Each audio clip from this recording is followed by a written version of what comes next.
It's Tuesday, July 25th. I'm Erin Ryan. And I'm Tre'vell Anderson, and this is What a Day, with a humble request for our good friend Cher. We'll forgive you for not giving us a heads up about your new gelato venture, but only if you let us name the flavors. Yeah, walking in Memphis. If I could churn back time. Call us, Cher. We got you. We got so many options.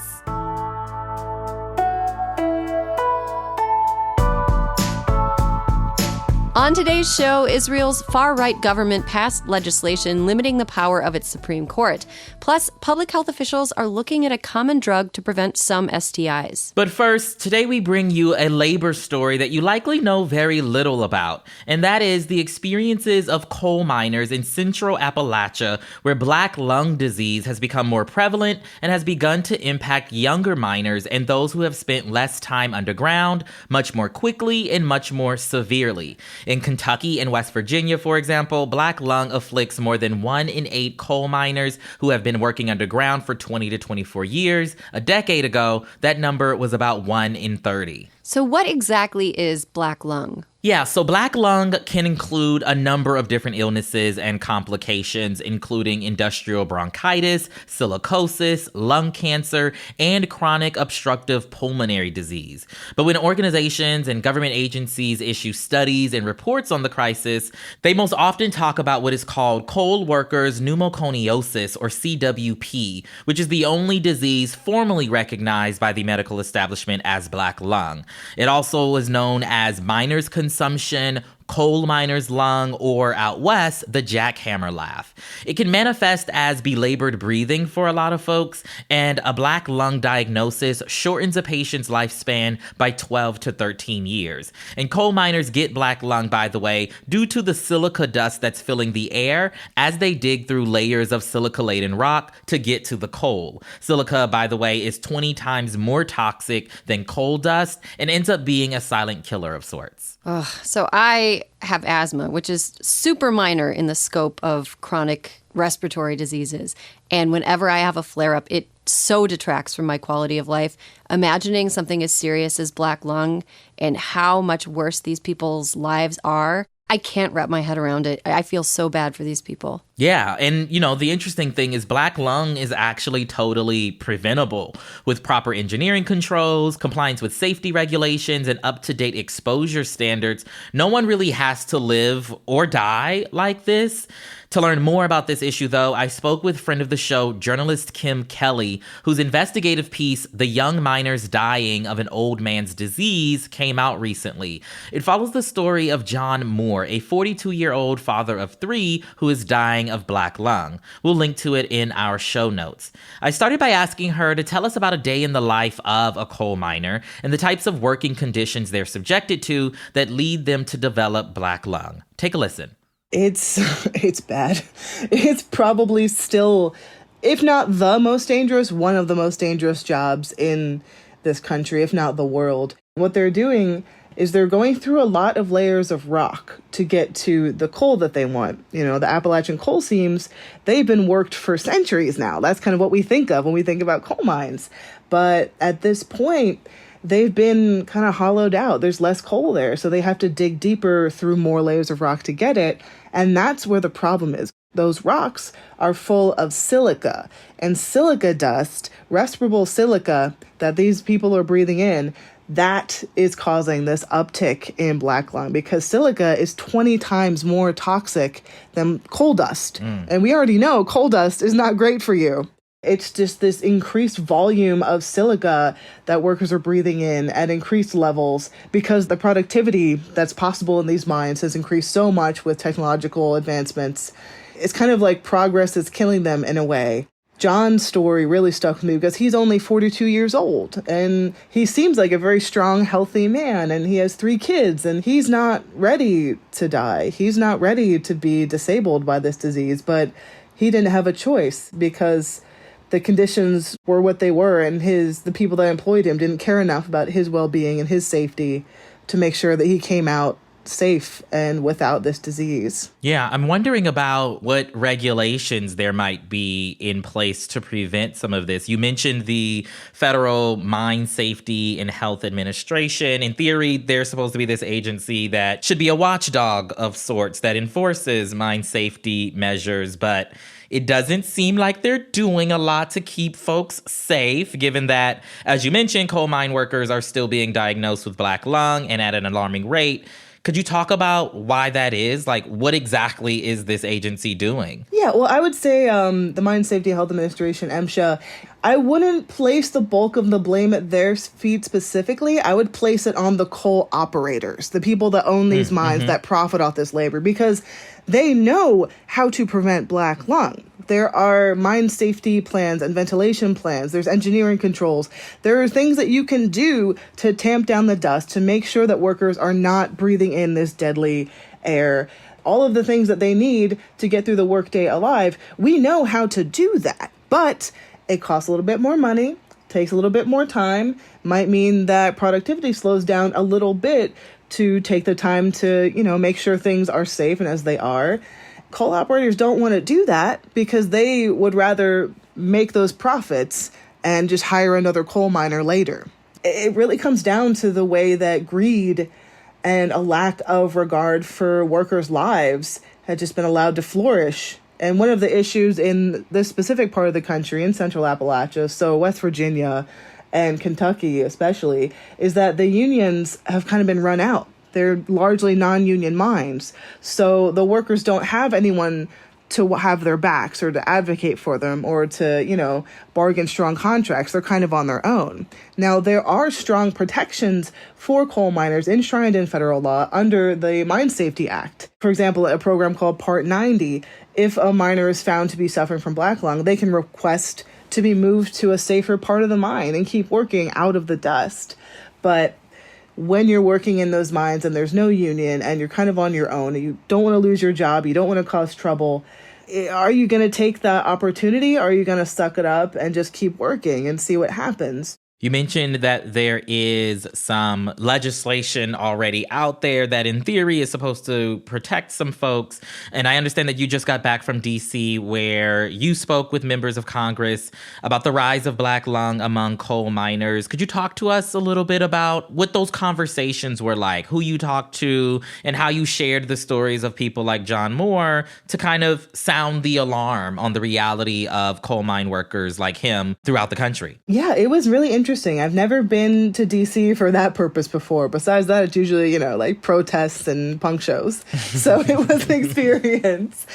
But it felt very productive. I was able to meet with staffers from Senator Fetterman, Senator Manchin, which was interesting. This is like the one thing he's actually very good on. Senator Bernie Sanders, yeah, right. Congressman Ro Khanna. And I also got to sit down with some folks from the Democrats' House Committee on Education and the Workforce and just got some good context from them from other folks who have been working on this. A lot of the people I talked to were cognizant of what was going on and had been following the situation, and some didn't know as much about it. So we got to learn from each other in a way that I felt was really useful. I did bring an ask to them, asking them to push forward on the confirmation of a person named Moshe Marvit that we've been trying to get confirmed to a federal mine safety commission. He's awesome, but the Republicans have been blocking him for over a year. So I was like, maybe we should do something about that. Coal is complicated. The world is on fire, but these workers don't deserve to smother to death because they've been forgotten and because coal bosses have gotten really, really good at making money off of dead workers. Yeah, my last question for you really quickly. I know you have covered labor more broadly, and this issue here is fundamentally a workplace safety issue. I'm wondering how you think the conversation around the coal miners might impact workers in other industries who are similarly dealing with, these workplace safety issues. Yeah, because every workplace has different hazards, right? And they're all valid and they all need to be addressed. And even when it comes to something like black lung, one of the things about it that really stuck with me is I was talking to my old friend Danny about my granddad who died from mesothelioma. That's something that happens when you, like him, work in a steel mill for 40 years and breathe in asbestos. And he told me, we call that white lung. And I was just kind of shaken at how much it all intersected. I mean, garment workers in places like LA and all over the world, really, they're breathing in cotton fibers. They call that brown lung by cyanosis. There's so many different ways to be unsafe at work, and so much more effort we need to be putting into protecting every worker at their jobs, because every worker deserves to be safe and respected and to come home. That was my conversation with journalist Kim Kelly about her piece, The Young Miners Dying of an Old Man's Disease, which you can find in our show notes, along with info about Kim's book, Fight Like Hell, The Untold History of American Labor. That is the latest for now. We'll be back after some advertisements.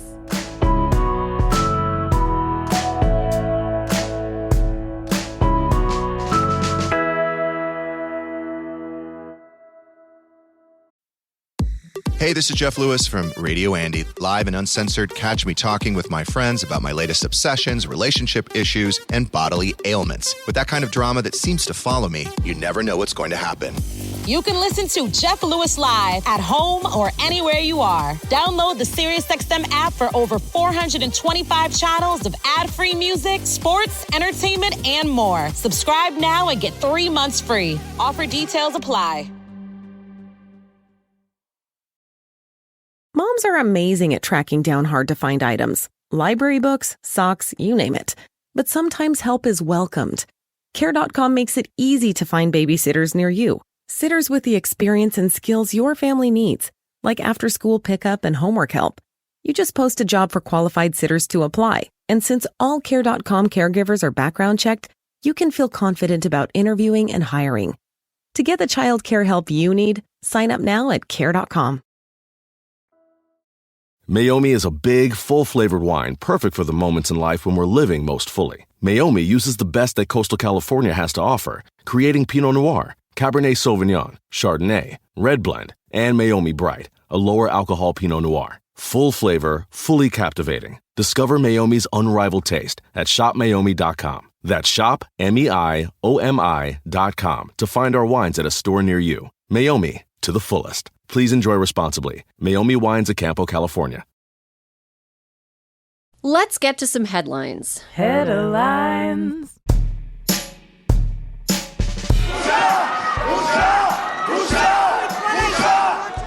You just heard Israeli lawmakers shouting shame as they were escorted out of the Knesset by security, shortly after the chamber approved a key piece of legislation to overhaul the country's judicial system. As we told you on yesterday's show, the controversial package of proposals would strip Israel's Supreme Court of certain powers. Critics have denounced it as a power grab by Prime Minister Benjamin Netanyahu and his far-right government, and stressed that it would also eliminate the only avenue for checks and balances in Israel's political system. In the lead-up to yesterday's vote, protesters outside the Knesset building, many of whom had camped out for days before the vote, were pelted by foul-smelling skunk water from cannons fired by Israeli police. The fight against the reforms has gone on for 29 straight weeks and has pushed Israel into one of its biggest political crises in years. Opponents are already trying to appeal the decision on the first bill, and Israel's largest trade union has threatened to kick off a nationwide general strike if further bills are approved without some consensus from the opposition. Meanwhile, the White House has called the vote quote-unquote unfortunate. Quite a tepid response. And in national address on Monday night, Netanyahu called it a necessary step to carry out the will of Israeli voters. Russia is already an extraordinarily hard place to be queer or trans, and yesterday Vladimir Putin made it even tougher by signing legislation banning all forms of gender-affirming care. Putin's approval of the law was all but expected after it was passed unanimously by both houses of the Russian parliament earlier this month. The law bans any medical procedure that aims to change a person's assigned sex at birth and prevents people from changing their assigned gender on any official document or public record. It also bars trans people from adopting or fostering children and will annul any marriages if one partner has gone through gender-affirming care. The ban is a part of Russia's ongoing anti-LGBTQ agenda, which stems from the Kremlin's crusade to safeguard Russia against so-called Western anti-family ideology. But as with anywhere in the world, banning access to such treatment doesn't mean that people won't seek it out. Human rights advocates warn that the ban will further jeopardize the health and well-being of trans people in Russia and could lead to a dangerous black market for hormone substitutes. Once again, making important medical care illegal does not help anybody. It just punishes people. Mm-hmm. And to update you on another story we brought you yesterday, the Justice Department has saddled up and sued the state of Texas. The lawsuit challenges Texas over the floating barriers ordered by Governor Greg Abbott to stop migrants from swimming across the Rio Grande. The DOJ wants the state to take the barriers down and is also seeking an injunction to stop Texas from putting up more. The feds say this whole fiasco violates a section of the 1899 Rivers and Harbors Act, which basically makes it illegal to put crap like this in American waterways without federal approval. The Biden administration has already notched a win against another harebrained scheme like this from a border state. Earlier this year, Arizona was forced to take down its attempt at making a makeshift border wall made out of shipping containers. Why is this like evil Looney Tunes type stuff? That's exactly what it's giving. Evil Looney Tunes. It's giving Acme Corporation. Mm-hmm. And this isn't the only lawsuit Abbott is facing over the buoys. He's also been sued by the owners of a Texas canoe and kayaking company who say that the barriers are bad for their business. And more importantly, argue that the governor can't single-handedly create his own border patrol. So put on your best bolo tie, Greg Abbott, because we'll be seeing you in court. Well, he said he wanted to go to court, and now they are. He got what he wanted, I suppose. Indeed. Yeah. If you've ever had the sneaking suspicion that people with rich parents maybe, just maybe, have it easier, well, sadly, we have even more proof. What? According to a sweeping new study released yesterday, high school seniors from the richest American families are more than twice as likely to get into the most competitive private universities compared to their middle-class counterparts, even if they have similar SAT scores and GPAs. Surprise, surprise. Not at all surprising. Right, not at all surprising at all, actually. Not at all. The economists behind the study, who ironically are based at Harvard, narrowed down the three main things from which rich kids are most likely to benefit. Legacy admissions, also known as affirmative action for rich white people, athletic recruitment programs, and more time and support for extracurricular activities to boost their applications. The paper doesn't include any further breakdowns when it comes to race because, let's face it, we already know the answer. An economist who wasn't involved in the survey told the New York Times, quote, "What I conclude from this study is the Ivy League doesn't have low-income students because it doesn't want low-income students." If you want to take a look for yourself, we'll have a link to it in our show notes. Yeah, I feel like we're in an era right now where the uselessness of the administrative class is really at the forefront. Like, there is an entire layer of college administrators whose only job it is to generate more money for the colleges that they work for. It's not to improve the quality of education for the students. It's not to build a better community. It's literally to take in more money. And what better way to take in more money is to just admit students whose parents can pay the full tuition price rather than having to rely on financial aid or scholarships. I mean, this is unsurprising, but still so infuriating. Yeah. As a former poor kid who went to a school with a lot of rich kids, this really grinds my gears. And finally, an old drug is getting some new attention to prevent certain sexually transmitted infections. The CDC is expected to release guidelines later this summer for a treatment charmingly called Doxypep. Sounds like a little candy. Like a pixie stick for sexual wellness. It uses a common antibiotic that, according to recent studies, can work as a sort of morning after pill to prevent bacterial STIs like syphilis, gonorrhea, and chlamydia. But it remains to be seen what the new guidance will look like. Well, Doxypep is already being prescribed to some men who have sex with men who are at a higher risk of contracting STIs. Studies are mixed as far as its efficacy with cisgender women. Some experts are also concerned that Doxypep, as with any antibiotic, could lead to stronger, more drug-resistant bacterial strains. But in the meantime, with rates of STIs going up across the board for the past decade, it's still worth saying, use some damn sense, people, and use some protection. I mean, like a barrier protection. I mean, like a condom. I mean, like a dental dam. Use a physical barrier type protection, not a pill and some hopes and dreams, because we're not there yet. Listen, we are not there yet, okay? Back in my day, they used to simply say, wrap it up. And I would like people to remember that. And speaking of wrapping it up, those are the headlines. One more thing before we go. If you're in the LA area this week, we have some exciting news to share. The first release from our Crooked Media Reads imprint is coming out August 1st, and we're kicking things off with a book launch event at Dynasty Typewriter this Thursday at 7:30 p.m. Author Lydia Kaesling will sit down with Crooked co-founder Tommy Vitor to talk about her new novel, Mobility, a story about class, power, politics, and desire. 4 things I think all of us are interested in. You can RSVP for free at crooked.com/events. And if you're not in LA, don't worry. You can pre-order Mobility today and be one of the first to read it when it's out August 1st. Head over to crooked.com/mobility to get your copy now. That is all for today. If you like the show, make sure you subscribe, leave a review, make fun of Greg Abbott's outfit every chance you get, and tell your friends to listen. And if you're into reading and not just ways to end affirmative action for rich people like me, What a Day is also a nightly newsletter. Check it out and subscribe at crooked.com/subscribe. I'm Erin Ryan. I'm Tre'vell Anderson. And we mean it. Wrap it up. Listen, okay?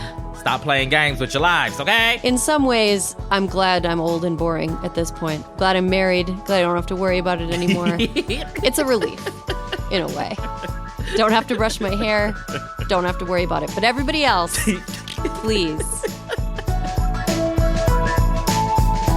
What a Day is a production of Crooked Media. It's recorded and mixed by Bill Lance. Our show's producers, Itzy Quintanilla, Raven Yamamoto, and Natalie Bettendorf are our associate producers. Our intern is Ryan Cochran, and our senior producer is Lita Martinez. Our theme music is by Colin Gilliard and Kashaka.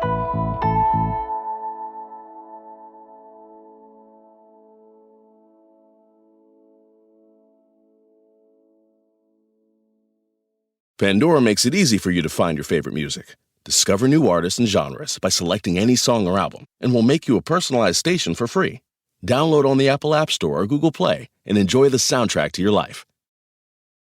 Meiomi is a big, full-flavored wine perfect for the moments in life when we're living most fully. Meiomi uses the best that coastal California has to offer, creating Pinot Noir, Cabernet Sauvignon, Chardonnay, Red Blend, and Meiomi Bright, a lower alcohol Pinot Noir. Full flavor, fully captivating. Discover Meiomi's unrivaled taste at shopmeiomi.com. That's shop, MEIOMI.com to find our wines at a store near you. Meiomi, to the fullest. Please enjoy responsibly. Meiomi Wines of Campo, California.